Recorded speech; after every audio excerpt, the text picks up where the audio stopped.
In today's video, I'm going to show you how to fix Steam error E87 quickly and easily. This is a common issue that can prevent you from logging in or using Steam properly, but don't worry.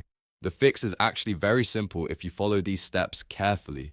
Make sure you watch until the end so you don't miss any important part. And if this video helps you out, don't forget to hit that like button and subscribe for more simple tech fixes just like this. Alright, let's jump right in. The first thing you want to do is completely close Steam. Even if it looks closed, it may still be running in the background. To make sure it's fully closed, press Ctrl, Shift, and Escape on your keyboard at the same time. This will open the Task Manager. Once Task Manager is open, look for any processes named Steam or steam.exe. When you find them, click on each one and then click End Task. This ensures Steam is fully shut down and not interfering with the fix. Next, we're going to clear Steam's configuration. This is a very effective step that resolves many common errors, including E87. Press Windows key and R at the same time to open the Run dialog box. In the box, type steam://flushconfig and then press Enter. Don't worry if nothing major seems to happen.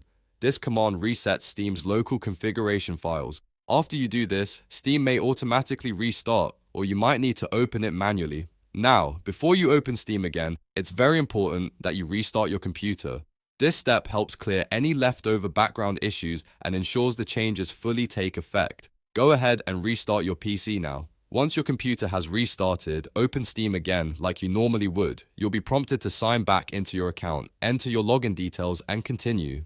At this point, the Steam error E87 should be resolved and everything should be working normally again. If you're still experiencing issues, you can repeat the steps once more to make sure everything was done correctly. And that's it. A quick and easy way to fix Steam error E87 without needing any advanced technical knowledge. If this video helped you, make sure to like the video and subscribe to the channel for more helpful tutorials. Thanks for watching, and I'll see you in the next one.